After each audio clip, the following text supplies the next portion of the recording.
আসসালামু আলাইকুম গাইজ, কেমন আছেন সবাই? আশা করি সবাই ভালো আছেন। তো আমি আজকে যে রান্নাটা করব সেটার ভিডিও করার জন্যই এখানে ইন্ট্রো দিলাম। আমার পাকের ঘরে লাইট স্বল্পতা আছে, তো ওখানে একটু প্রবলেম আছে, তাই ওটা আবার ঠিক করে তারপরে সামনে থেকে ইন্ট্রো দিতে পারবো। আমি চিন্তা ভাবনাটা এখন থেকে এরকমই করেছি।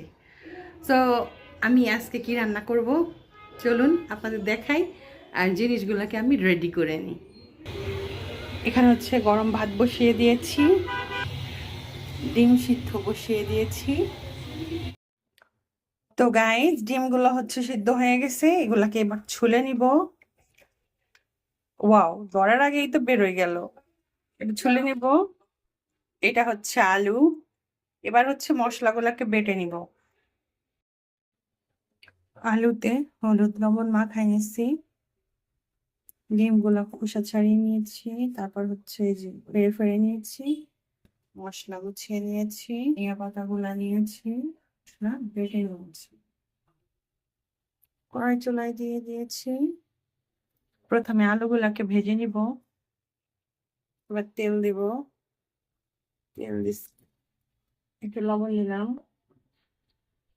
একটু হলুদ দিলাম। এবার এটার মধ্যে ডিমগুলা দিয়ে আগে ভেজে নিব।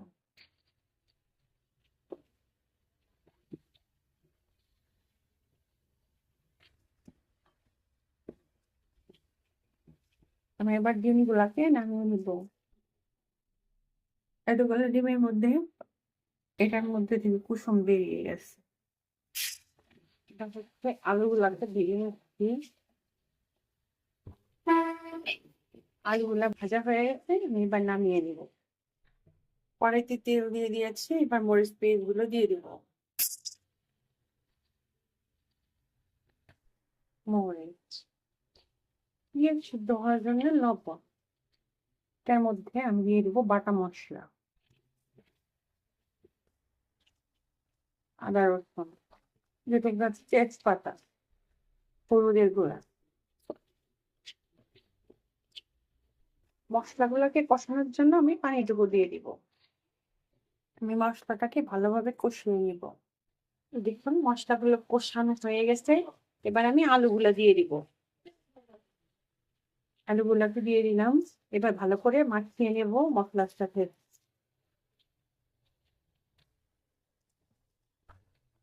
মশলাগুলো কষিয়ে নিয়েছি, এর মধ্যে এবার আমি গরম পানি দিয়ে দিব।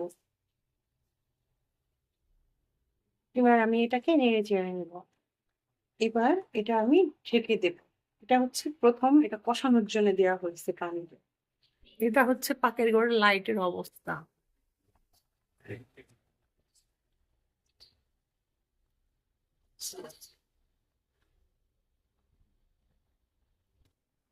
আমি এবার ঝোলের পানিটা দিয়ে দিই।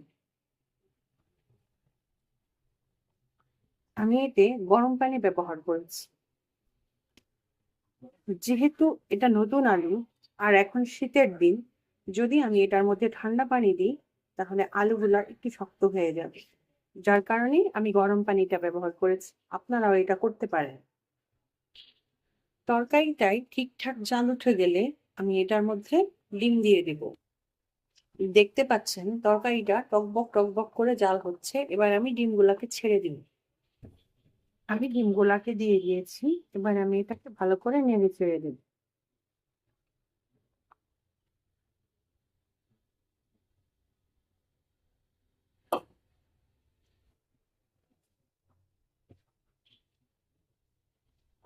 এটার মধ্যে আমি এবার লবণ দিয়ে দেব, আর দিয়ে দেব কয়েক টুকরা কাঁচামরিচ।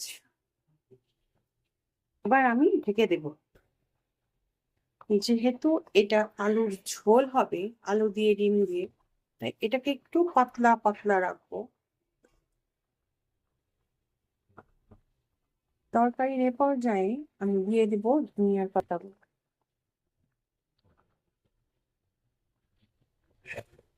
গাইস, আমার কিন্তু ডিম আর আলু দিয়ে ঝোল রান্না করা শেষ।